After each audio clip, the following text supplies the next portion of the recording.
Assalamualaikum warahmatullahi wabarakatuh. A'udzu billahi minasy syaithanir rajim. Bismillahirrahmanirrahim. Alhamdulillahi rabbil alamin wassalatu wassalamu ala asyrafil anbiya'i wal mursalin sayyidina Muhammadin wa ala alihi wa sahbihi ajma'in. Subhanaka la ilma lana illa ma 'allamtana innaka antal alimul hakim. Rabbi shrah li sadri wa yassir li amri wahlul 'uqdatam min lisani yafqahu qawli wasaddid lisani wahdi qalbi bihaqqi nabiyyika Muhammad sallallahu alaihi wasallam. Allahumma aghnina bil 'ilmi wa zayyinna bil hilmi وأكرمنا بالتقوى وجملنا بالعافية. نوينا التعلم والتعليم والتذكر والتذكير والنفع والانتفاع والإفادة والاستفادة والحث على التمسك بكتاب الله وسنة رسوله صلى الله عليه وسلم ودعاء إلى الهدى والدلالة على الخير ابتغاء وجه الله مرضاته وقربه وثوابه سبحانه وتعالى آمين يا رب العالمين.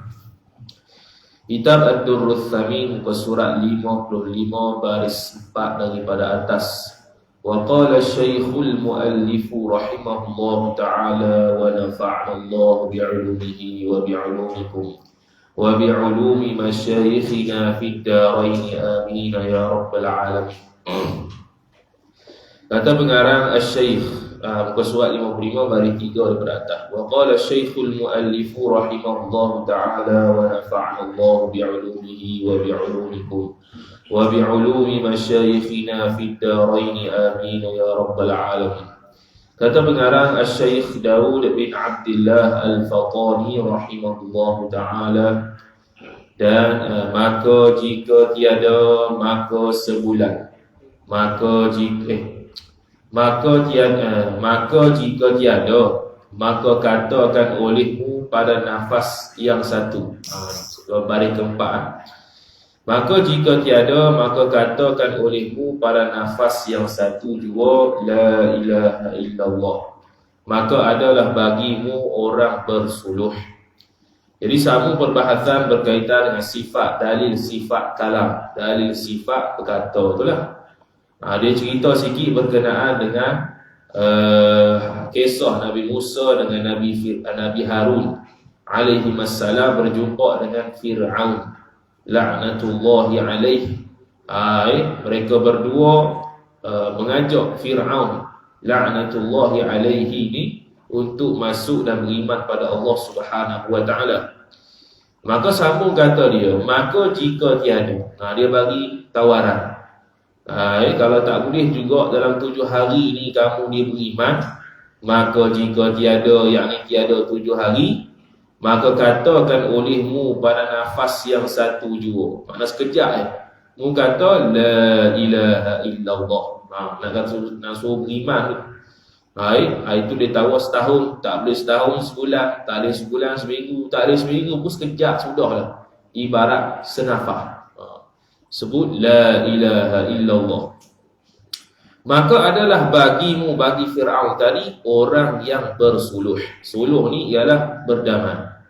Kalau kitab Jawi ni ada nota kaki nombor 1 tepi tu. Bawah tu nombor 1 dia katanya kata Syekh Daud, maka adalah bagimu orang yang bersuluh. Yakni apabila berkata kamu Fir'aun la ilaha illallah, niscaya jadilah Tuhan mensuluh, berdamailah akan kamu. Apa maksud Tuhan berdamai itu? Yakni mengampuni ia Allah daripada kesalahan kamu Fir'aun, dan tiada murka lagi ia Allah. Tu maksud dia. Bukannya Allah berdamai buat surat perjanjian, bukan. Berdamai situ makna kamu kalau mengucap la ilaha illallah habis dosa. Gitulah hakikat orang yang masuk Islam. Jadi waktu dia kafir tu, waktu dia telah mukallaf tapi kafir, maka ada dosa lah. Dosa dia dosa kafir. Dosa dia menurut mazhab Syafi'i lagi dalam bab fiqh pun dosa juga kalau ditinggal. Dia tak sembahyang, dosa. Dia tak puasa Ramadan, dosa. Dia tak bayar zakat, dosa. Dan kalau dia puasa, sembahyang, bayar zakat pun tak sah pula. Sebab dia tidak Islam.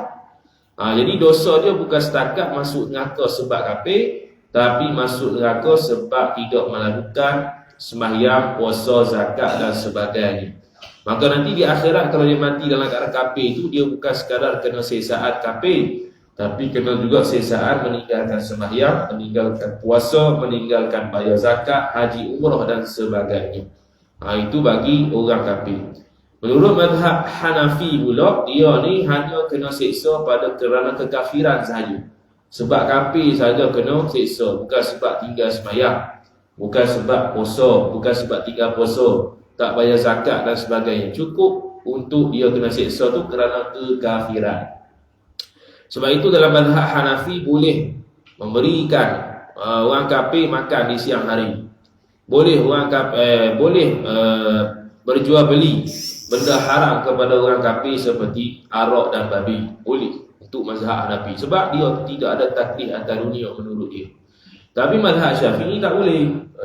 Sebab dia tu masih lagi, walaupun dia tu tidak ditaklifkan selagi belum Islam, tapi di akhirat dia kena siksa.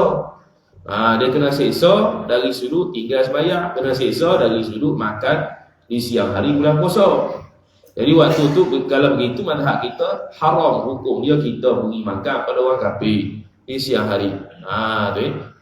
Haram berjual beli dengan orang kafir tengah-tengah hari tu. Makanan-makanan untuk dimakan.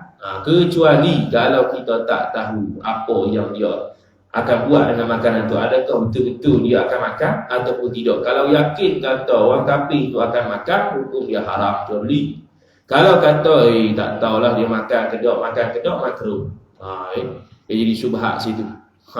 Itu kalau mazhab Hanafi. Tapi kalau pasal Ramadan ni memang siang hari nak buka puasa dah.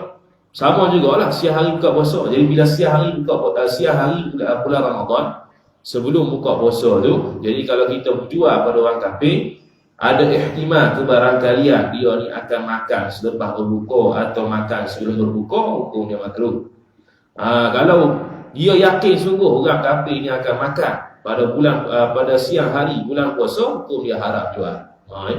Haram jual tu. Dosa penjual tu dosa. Itu mazhab kita, mazhab Syafi'i. Tapi kalau mazhab Hanafi boleh, tak ada masalah kerana dia tu tidak ditaklifkan.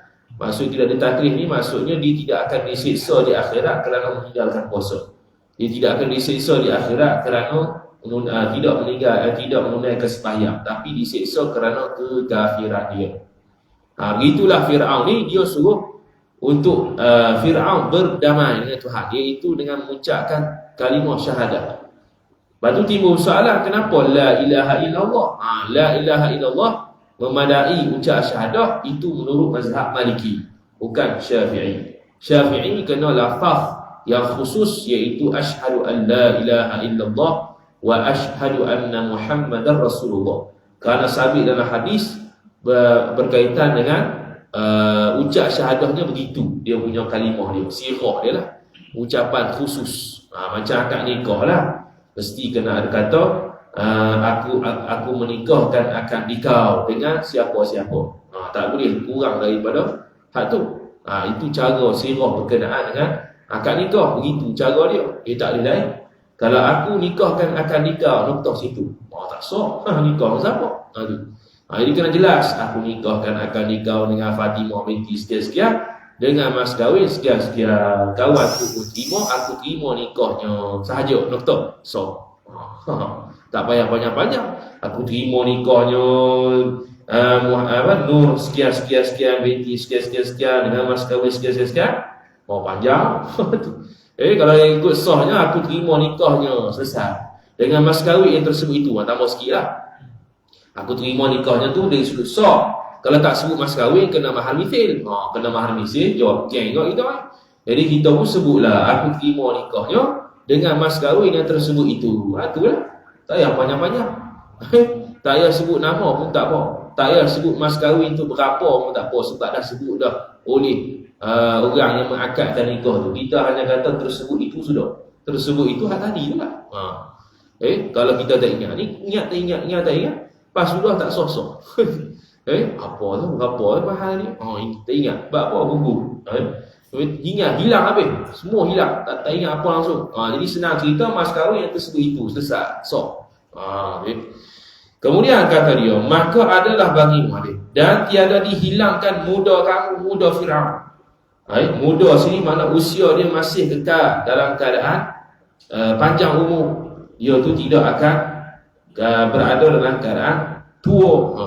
Mana sentiasa nampak muda. Kalau kamu beriman dengan Allah Ta'ala akan mengganjari kamu sedemikian. Itu janji dia. Dan tiada ditinggalkan daripada kamu kerjaan kamu, melainkan mati. Mati saja menyebabkan kamu akan tinggal pekerjaan kamu sebagai Fir'aun. Jadi Fir'aun ni jawatan, bukan nama orang. Nama Fir'aun ni banyaklah. Kalau sejarah Fir'aun ni lama namanya. Ada nama Moses. Moses pun ada 2 pula. Ada berapa Moses? Moses 1, Moses 2, Moses 3. Itu nama Fir'aun. Nama jawatan Fir'aun di sejarah Fir'aun lah. Macam Sultan lah. Sultan tu bukan nama. Sultan tu pangkat.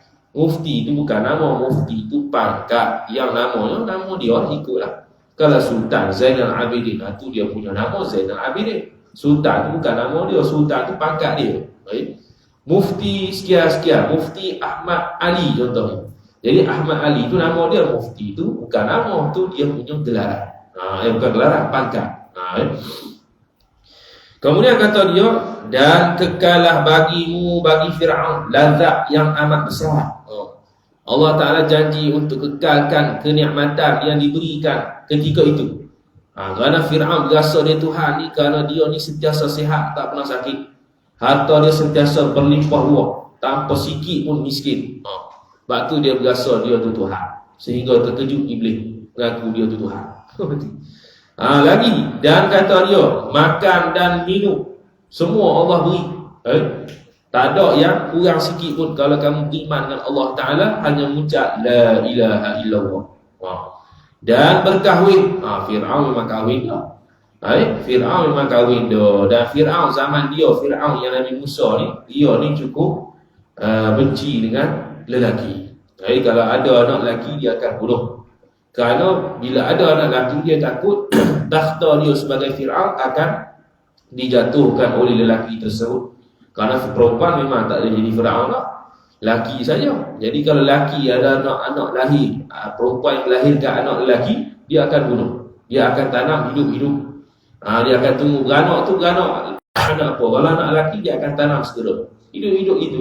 Lepas tu mati pas sudah. Maka akan banyaknya perempuan. Sebab itu zaman Nabi Musa AS boleh bernikah lebih daripada seorang. Bahkan tak ada had. 100 juta isteri pun boleh. Sebab apa? Sebab dia banyak bunuh lelaki. Jadi perempuan tu banyak. Zaman Nabi Isa AS, satu orang satu je. Tak boleh lebih pula. Zaman Nabi SAW 4 saja untuk umat dia. Untuk Nabi tak ada had. Tapi Nabi pilih kahwin 11 saja. Kemudian kata musannif rahimahullahu ta'ala, dan dimasukkan ke dalam syurga. Itu tawaran Allah Ta'ala melalui Rasul dia. Nak bagi Fir'aun ni beriman.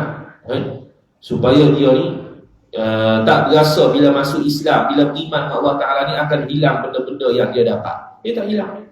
Maka Nabi Musa AS bagi tahu, kamu ni akan dapat makan, minum, pangkat pun akan kekal, masuk dalam syurga pula. Maka mengelakkan Fir'aun akan kata Nabi Musa itu, dia tunggu, dia loading. Dia loading sebentar. Tawaran ni cukup hebat. Kalau beriman dengan Allah Ta'ala, la ilaha illallah tu macam-macam aku dapat juga. Bukannya bukannya tarik belakang dah. Kalau aku beriman ni, mana aku tak jadi Fir'aun dah. Kalau aku beriman ni, aku akan ditarik nikmat-nikmat kesihatan, nikmat-nikmat makan minum. Tidak juga. Tu janji Allah Ta'ala. Tapi dia loading sekejap, tak beri keputusan. Maka dia kata,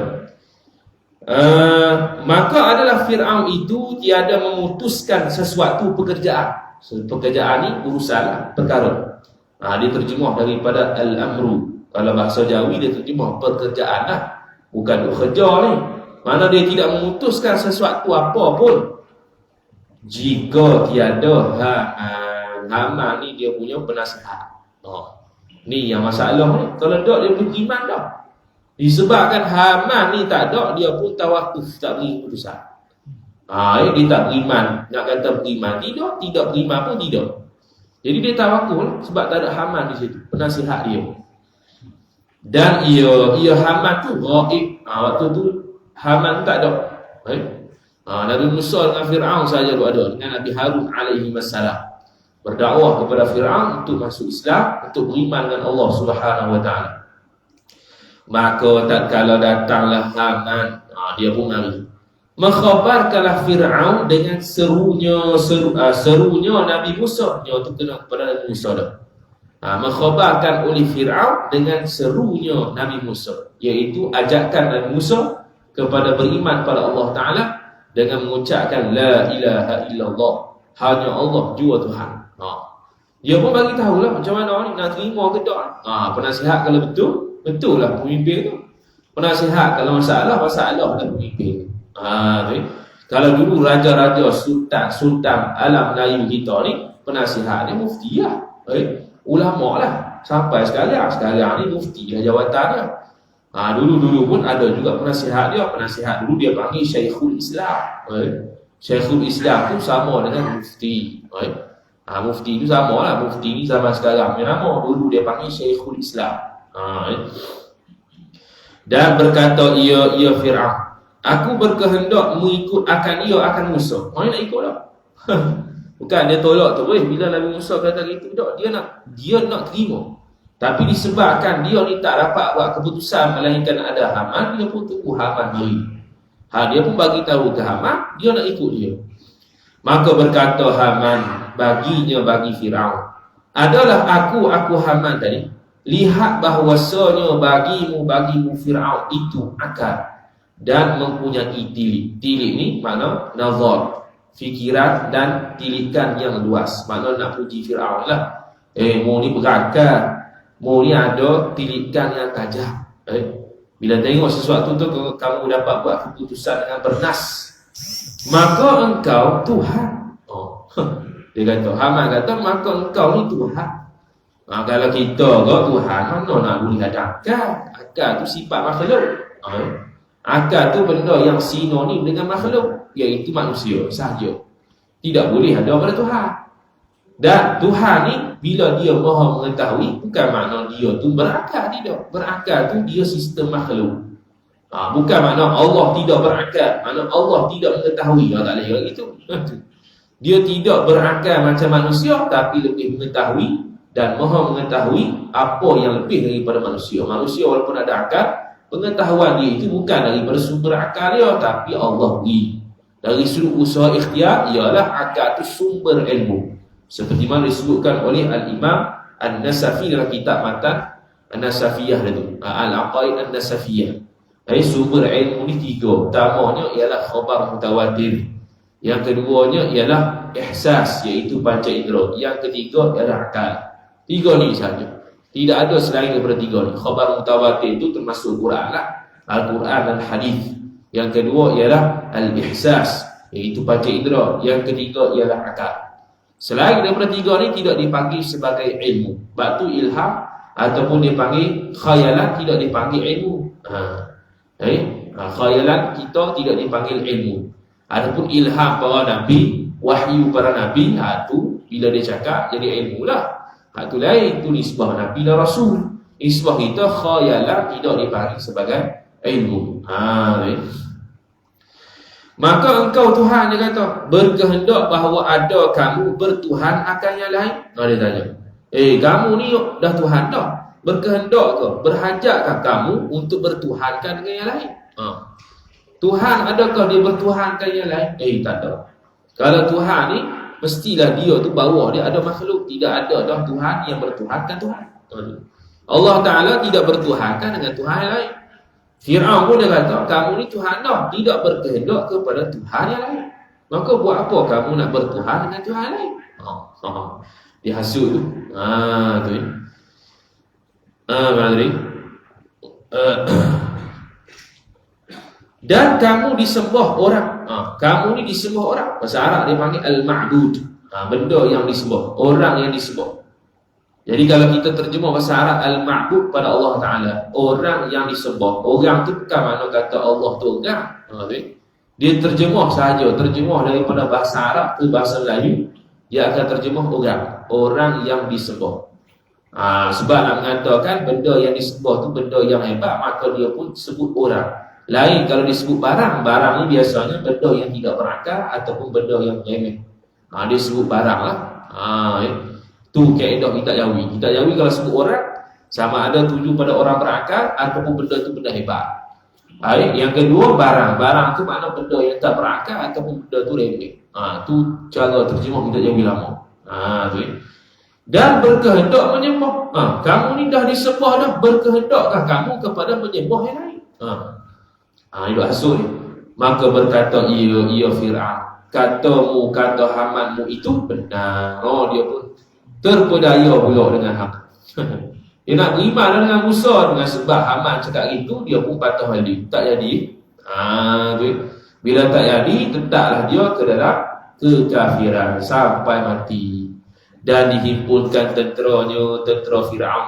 Maka menyeru ia Fir'aun. Maka berkata ia Fir'aun, akulah Tuhan kamu yang maha tinggi. Tu yang Al-Quran sebut, ana rabbukumul a'la. Akulah Tuhan kamu yang maha tinggi. Tu. Sehingga kan dia buatlah piramid tu nak cari Tuhan Musa. Mana Tuhan Musa ni? Sebab dia etikot Tuhan atas hari. Fir'aun ni etikot Tuhan atas hari. Sebab tu dia buat piramid tu. Dia nak naik atas tu, nak tengok Tuhan Musa mana satu. Dia ingat Tuhan tu bertempat di langit. Padahal Allah Ta'ala tidak bertempat. Dia tak tahu hak tu. Kalau buka kita tafsir ada lah. Dia akan sebutlah berbahasa i'tiqad Fir'aun tu. I'tiqad Fir'aun ni, Tuhan ni atas langit. Sebab tu dia buat bangunan besar, bangunan tinggi yang piramid tu, untuk dia naik nak tengok Tuhan Musa mana satu. Hebat kedua. Maka itu dia panggil istidraj. Allah Ta'ala berikan kenikmatan, kebesaran, pangkat pada dia, lagi jauh dia daripada Allah Subhanahu wa Ta'ala. Arti kata akulah Tuhan kamu yang maha tinggi itu, tiada Tuhan yang di atas aku. Dia kata tak ada Tuhan dah yang lebih atas aku. Akulah Tuhan segala-galanya. Jadi kalau orang yang bertauhid senang saja menolak ni. Ini masih lagi dalam bab apa dalil ni dalil kalam. Dulu dalam bab dah berkaitan dengan dalil mukhalafatu ta'ala lil hawadith. Jadi kalau orang yang kebal dan faham sungguh dengan apa yang berada dalam dalil yang dibahaskan dalam dalil mukhalafah lil hawadith, senang saja huraian. Ini nampak sangat dia bukan Tuhan sebab dia makhluk. Dia tu ada mata, ada kaki, dia beranggota, dia bertempat. Macam mana boleh jadi Tuhan? Senang saja. Dan lagi firman Allah Ta'ala. Habis dah berkenaan dengan dalil yang dulu disebut dalil akli berkaitan dengan sifat kalam. Dalil nakli. Dalil nakli, dalil daripada Quran berkaitan sifat kalam. Dulu tu muka surat 54. Sekarang dia masih sambung dalil lagi. Dan lagi firman Allah Ta'ala, wa kallamallahu Musa taklima. Dan telah berkata Allah Ta'ala akan Musa sebagai perkataan. Wa kallamallahu, dan telah berkata Allah Ta'ala. Kena baca wa kallamallahu. Jangan baca wa kallamallaha habis. Silap baris sikit kalau hak belakang bahasa Arab ni. Bahasa Arab ni kalau silap baris belakang habis makna. Siratal ladina an'amtu. Habis. An'amtu tu makna beri nikmat oleh aku. An'amta beri nikmat oleh kau. Beza lah. Habis makna, punah makna. Jadi kalau baca an'amtu dalam sembahyang batal. Kalau sengaja. Sebab dia mengubah makna. Begitu juga wakallamallaha. Kalau kata wakallamallaha, maknanya Nabi Musa alaihi salam bercakap dengan Allah. Maka bila kita berkata Nabi Musa alaihi salam cakap dengan Allah, itu bukan dalil kata Allah ada sifat kalam. Sebab Musa yang cakap, bukan Allah. Dia akan gitu. Tapi bila kita kata wa kallamallahu Musa, makna Allah yang cakap dengan Musa, bukan Musa yang cakap dengan Allah. Bila dalil yang kata Allah cakap dengan Musa, baru kita kata itulah dalil sifat kalam. Bukannya sifat kalam Nabi Musa, tapi sifat kalam Allah Ta'ala. Kalau kita baca wa kallamallaha Musa, makna Nabi Musa cakap dengan Tuhan. Tu tak ada hirau apa, tak ada heran apa Nabi Musa cakap dengan Tuhan. Memang manusia boleh cakap. Ada Allah Ta'ala ada sifat kalam. Mana dalil dia? Ni. Wa kallamallahu. Allah yang cakap bukan Nabi Musa. Itu dalil jelas menyatakan Allah ada sifat kalam. Maka mendengarlah Musa akan kalam Allah daripada tiap-tiap pihak. Tiap-tiap pihak dengan sekalian anggota Musa. Tiap-tiap pihak ni tiap-tiap arah. Atas, depan, kiri, kanan. Itu menunjukkan bahawasanya Allah cakap bukan depan Nabi Musa. Kalau contoh kita cakap dengan orang, maka suara tu dari depan lah, takkan belakang. Kita bercakap dengan seseorang, mesti kita orang tu berada di hadapan kita dan dia mengeluarkan suara huruf, maka kita pun dengar suara depan kita lah. Di tepi, di kanan kiri, di belakang, atas bawah, tak ada orang suara dia. Suara depan kita lah. Tapi Nabi Musa alaihissalam dia mendengar akan kalam Allah. Tengok. Dia tak terjemah tu kalam tu apa. Dia mendengar kalam Allah pada tiap-tiap pihak. Pihak ni kalau bahasa Arab jihad. Setiap Arab yang ada pada Nabi Musa, dia mendengar kalam Allah.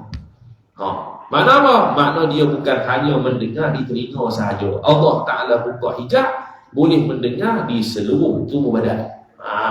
Tu sebab tu kita kata kita ni mendengar kod telinga dengan sifat pendengar, bukan mendengar dengan telinga. Tu bahasa Melayu boleh terjemah. Jadi kita ni mendengar dengan sifat pendengaran kod telinga, bukan dengan telinga. Kalau dengan telinga, kalau kita kata kita mendengar dengan telinga, maknanya kita tidak mendengar bila selain telinga. Adakah boleh Allah Ta'ala membuatkan kita ni mendengar selain telinga? Boleh. Buktinya mana? Dalam kitab fiqh sebut, dalam kitab Hasyiah Al-Jamal ala Fathil Wahhab. Dia buat taswir masalah, dia saja teka-teki dia panggil. Dia panggil fiqh iftiradi. Fiqh berkenaan dengan andaian-andaian masalah. Dia panggil fiqh andaian. Dia kata kalau seseorang tu sembahyang, dia baca Fatihah pun lutut, sah ke? Mana pula guru itu? Boleh dia baca Fatihah kok lutut, pada ada mulut, kata mulut. Kok lutut lah dia cakap dengan lutut. Lutut tu mengeluarkan suara Fatihah. Sah ke tak sembahyang dia. Dan kalau dia tu cakap benda lain dalam sembahyang, batal ke tak sembahyang dia di lutut. Maka ulama jawab kata sah Fatihah dia sebab dia boleh usaha ikhtiar cakap dengan lutut, melalui lutut. Lepas tu kita kata kita bercakap dengan sifat kalam kod mulut. Boleh tak kod lutut? Boleh. Sebab sifat kalam tu kalau Allah Ta'ala meletakkan dia di lutut bercakap. Lepas tu di akhirat telinga akan cakap, mulut tak cakap, tangan akan cakap, kepala akan cakap, perut akan cakap, sekalian anggota kita akan cakap apa yang kita buat. Waktu tu Allah Ta'ala berikan sifat kalam kepada anggota kita. Waktu boleh cakap. Dia bukannya duk bayar macam transformer segala ikut mana badan kita boleh cakap. Tak boleh bayar lah kita ni sebab tak berlaku sekarang. Sebab Allah Ta'ala beri sifat kalam di lidah kita, di anak tekak lidah kita.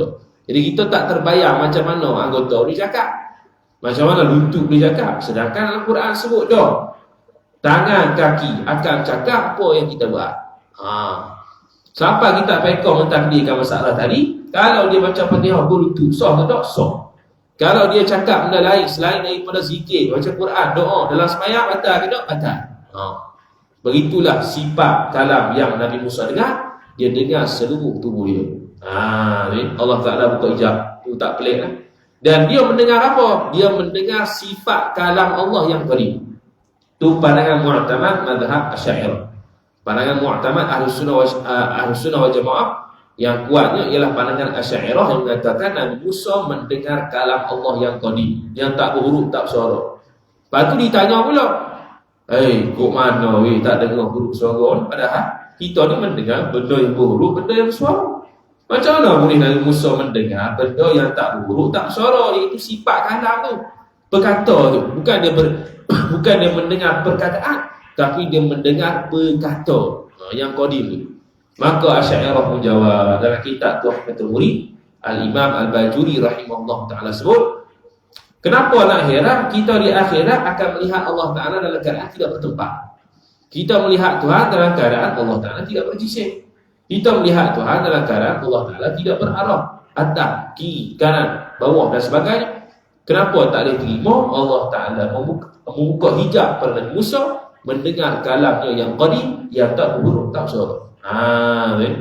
Maka Asy'ariyah dalam bab ni kuat. Ia mendengar kalam Allah dengan seluruh tubuh dia, hasil daripada Allah buka hijab, dan mendengar kalam Allah yang qadim, tak berhuruf, tak bersuara. Lagu mana hakikat? Wallahu a'lam. Tu ya. Tapi Maturidiyah mengatakan Allah mencipta perkataan untuk didengarkan oleh Nabi Musa AS, dan Nabi Musa pun dengar.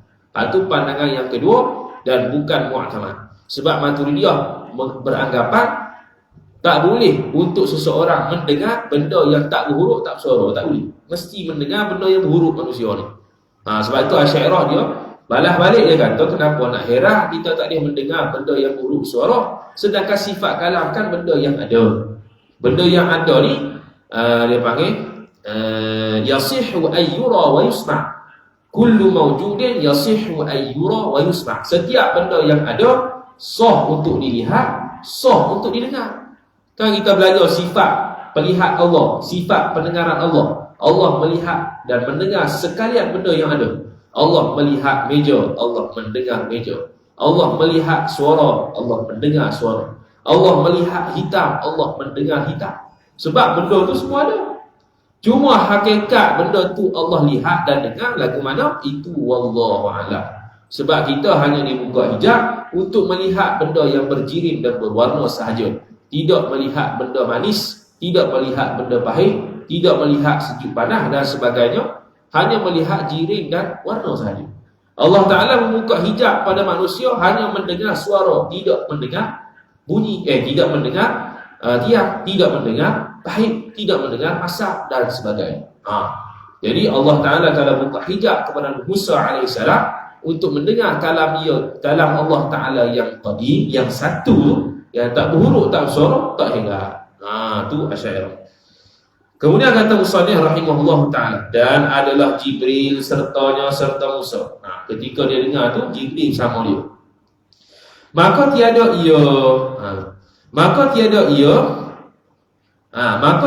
ia Jibril itu mendengar barang yang dikhabarkan kepada manusia. Jibril tak dengar, Musa dengar. Mana Allah Ta'ala tidak buka kepada Jibril hijab untuk dengar apa yang Allah Ta'ala sebut ketika itu. Hanya Nabi Musa AS sahaja yang Allah Ta'ala buka dan dia dengar. Macam kita lah. Kita tidak mendengar apa yang berada di laut sana. Tapi kalau binatang-binatang Allah Ta'ala buka hijab, dengar apa yang di laut sana.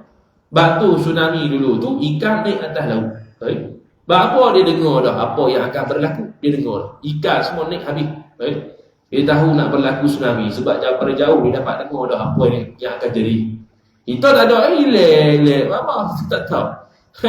Tak tahu air laut tu macam mana apa semua. Tiba-tiba makin dekat baru rasa aku tsunami. Tu kita. Orang mati dibuka hijab pada Allah Ta'ala, oleh Allah Ta'ala untuk mendengar benda yang sekitar dia.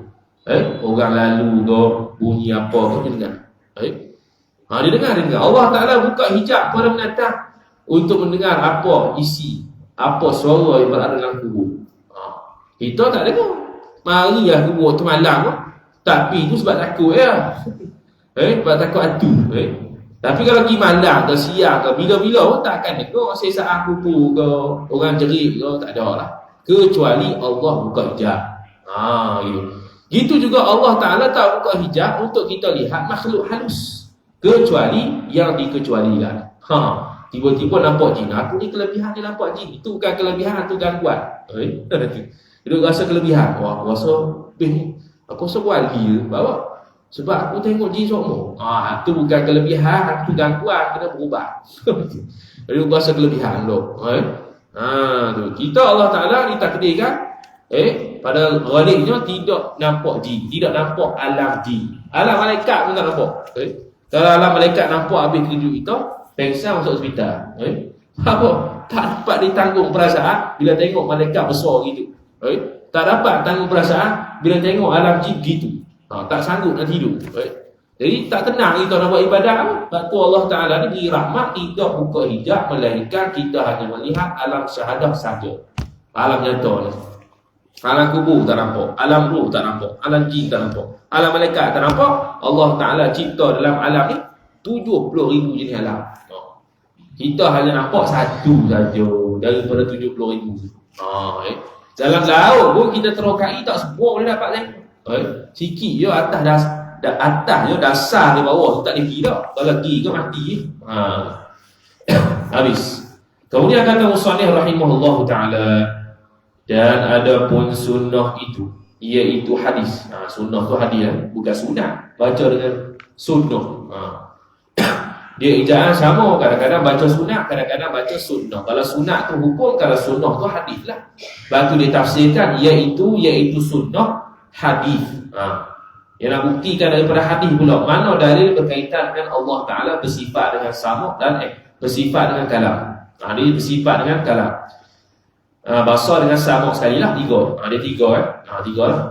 Jadi dia kata setengah daripada hadis tu sabda Nabi sallallahu alaihi wasallam, innakum la tad'una asamma wala ghaiba, innakum tad'una sami'an wa basira.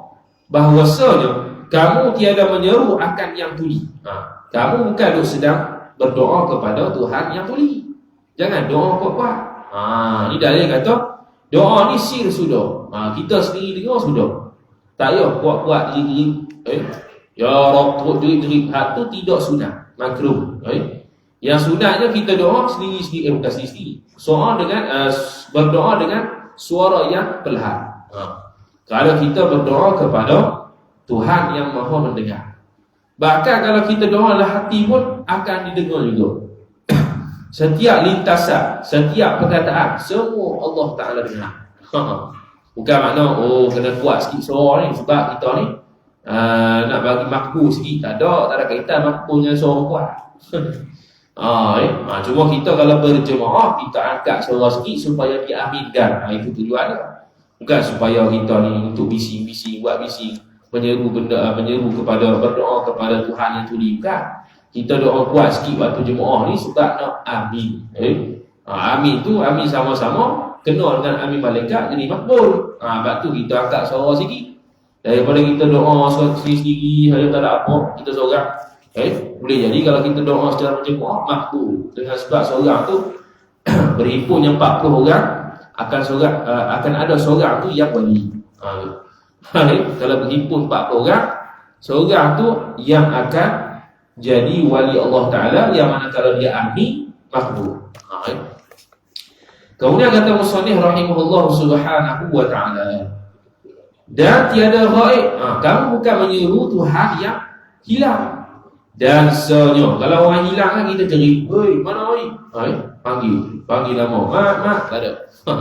Tu kalau panggil orang yang gaib, angkat suara, jerit. Tapi dengan Allah Ta'ala tak payah jerit-jerit. Biasa sudah. Dan senyum kamu seru akan Tuhan yang mendengar dan yang melihat. Tu dia punya dalil berkaitan dengan Allah Ta'ala bersifat dengan pendengar dan melihat. Dan lagi sabda Nabi sallallahu alaihi wasallam, ma minkum min ahadin illa sayukallimuhu rabbuhu yaumal qiyamati laisa bainahu wa bainahu turjuman. Tiada daripada seorang kamu melainkan lagi akan berkata-kata tiada daripada seorang kamu melainkan lagi akan berkata-kata akan dia. Dia tu kembali kepada Tuhannya lah. Dia kata dia Tuhannya Tuhan seseorang lah. Dia tu kembali kepada Tuhan lah. Jadi dia kata tak ada seorang pun yang tidak ada seorang pun daripada kalangan kamu melainkan akan berkata-kata akan dia oleh Tuhannya. Silap. Akan dia kembali kepada barang siapa? Tuhannya, tu fa'il. Oleh Tuhannya, oleh Tuhan seorang.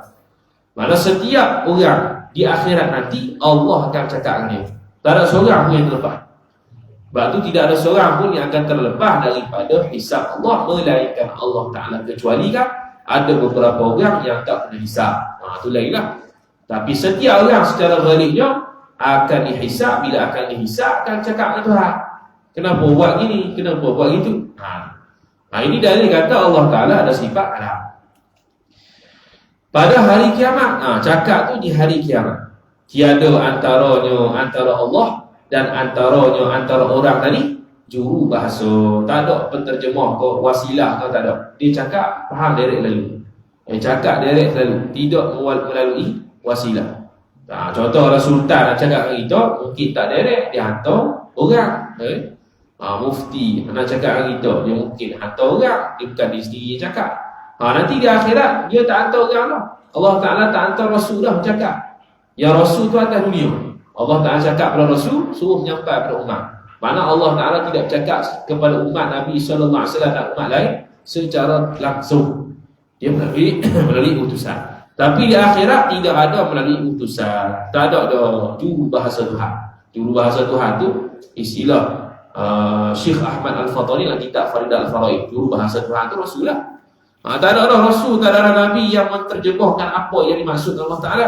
Allah Ta'ala akan tanya langsung pada dia. Dan ijma' itu muafakat segala ulama yang mujtahidin daripada umat Muhammad sallallahu alaihi wasallam akan bahwasanya Allah Subhanahu wa Ta'ala itu yang berkata-kata. Yang berkata-kata maksudnya Allah Ta'ala yang bersifat berkata. Bila Allah bersifat dengan sifat berkata, kalam tu Allah pun berkata-kata. Tapi bukan berkata-kata melalui alat, bukan berkata-kata dengan lidah, bukannya bertemu antara dua makhraj huruf untuk menghasilkan bunyi huruf tu, bukan. Bukan berhajat kepada udara, bukan. Dah lagu mana? Wallahu a'lam. Itu. Habis. Itu menunjukkan kata jadi sekarang dia kata ijma'. Kenapa tiba-tiba ijma' ni? Sebab dulu dia sebut sabit sifat kalam itu dengan 3. Pertama Al-Quran, hadis dan ijma'. Sekarang ni nak cerita ijma' lah pula. Dari hadis dah bagi dah. Dari Al-Quran dah bagi dah. Ni ijma' pula. Jadi ijma' ulama. Tak ada khilaf yang mengatakan Allah Subhanahu wa Ta'ala. Oh gitu. Kalau kata ijma' ni betul lah. Yang berkata-kata lah. Yang berkata-kata tu ijma'. Kalau yang khilaf tu sifat berkata. Sifat kalam yang kita bahas, sifat 20 itu khilaf. Mu'tazilah kata tak ada, Ahlus Sunnah kata ada. Jadi Mu'tazilah yang kata tak ada sifat kalam Allah, sifat perkata itu tak ada, itu fasik. Tapi siapa yang menafikan berkata-kata Allah, itu kafir. Kerana dia ijma'. Sebab tu dia kata ijma' ulama, sepakat ulama mujtahidin umat Nabi sallallahu alaihi wasallam bahwasanya Allah Ta'ala lah yang berkata-kata. Kekal itu. Yang berkata-kata mana Allah Ta'ala berkata-kata, boleh berkata-kata, itu memang ijma'. Yang khilafnya ialah Allah Ta'ala sabit ke tak sifat kalam. Sifat berkata tu sabit ke tak? Itu khilaf antara Ahlus Sunnah wal Jamaah dengan Mu'tazilah. Mu'tazilah kata tak sabit, hukum dia fasik. Ahlus Sunnah wal Jamaah kata sabit. Sebab faham kata bila berkata-kata, maka ada sifat berkata, macam kuasa. Allah Ta'ala berkuasa, faham kata berkuasa, makna dia ada sifat bergerak. Faham kata Allah Ta'ala mengetahui, iaitu ada ilmu. Macam kita tidak akan panggil orang tu alim, melainkan dia tu ada ilmu. Kalau tak ada ilmu, jahil. Tak ada tiba-tiba dia ni jahil, punya alim, mana pula. Bila masa kata alim tu bila sabit ilmu, alim lah. Dia reti semayang, alim bak semayang. Dia reti baca Fatihah daripada bismillah sampai waladhdallin. Alif dalam Fatihah. Tu mana tahu. Kemudian kata musannif rahimahullahu taala, dan adapun dalil aqli. Dalil aqliyah habis. Sebab dalil sifat basar, sifat kalam dengan sifat sama' tu dia lebih kuat kepada dalil aqli, dalil naqli, dalil Al-Quran dan hadis. Bila sabit hak tu, maka barulah bermari dalil akal untuk menyokong dia. Adapun selain daripada 3 sifat ni, sifat qudrat, iradat dan sebagainya, dia kuat dalil akli tu kuat dah. Walaupun tak pakai Quran. Kalau pakai Quran memang lagi kuat lah, memang itu sabit. Sifat 20 ni semuanya ambil pada Quran dan hadis. Dalil akal tu untuk menguatkan sahaja. Cuma 3 sifat, sifat kalam, sifat samad basar, dalil akal dia lemah. Selain daripada 3 sifat ni, dalil akal dia kuat juga. Maka dia menyokong dalil Al-Quran dan hadis. Walaupun lemah daripada sifat basar, kalam dan samad ni, tetap dia letak juga supaya dapat ataupun dia selaras dengan sifat-sifat lain. Dia pun letak juga dalil akal ni. Maka dia pun kata, dan adapun dalil akli, jikalau tiada Allah Ta'ala bersifat dengan sifat yang 3 itu, sifat pendengaran, sifat pelihatan dan sifat berkata, niscaya bersifat ia, ya Allah, dengan lawan bagi sifat tu. Apa lawan tu? Bisu, tuli, bisu, tuli, buta. 3. Jadi adakah Allah Ta'ala yang merupakan Tuhan layak untuk bersifat dengan 3 ni? Maka dia pun kata, dan iaitu Allah Ta'ala bersifat dengan kekurangan, bersifat dengan lawan dari itu, kekurangan. Itu satu bentuk kelemahan. Kalau Allah Ta'ala itu bersifat dengan sifat buta, Allah Ta'ala itu bersifat dengan sifat tuli, Allah Ta'ala itu bersifat dengan sifat bisu, maka dia tu kekurangan. Bila bermula kekurangan atas Allah Ta'ala itu mustahil. Mustahil. Bila kata kekurangan buta, tuli ataupun bisu, maka dia itu mustahil. Syok ke apa? Syok dah? Sebenarnya Allah lah, sudah tu. Dari akal itu. Wallahu a'lam. A'udzu billahi minasyaitonir rajim. Bismillahirrahmanirrahim. Alhamdulillahi rabbil alamin, wassalatu wassalamu ala asyrafil anbiya'i wal mursalin, sayyidina Muhammadin wa ala alihi wa sahbihi ajma'in. Allahumma zidna ilma warzuqna fahma. Allahumma zidna ilma warzuqna fahma. Allahumma zidna ilma warzuqna fahma. Wa sallallahu ala sayyidina Muhammad wa ala alihi wa sahbihi wa baraka wa sallam. Walhamdulillahi rabbil alamin. Wassalamu alaikum warahmatullahi wabarakatuh.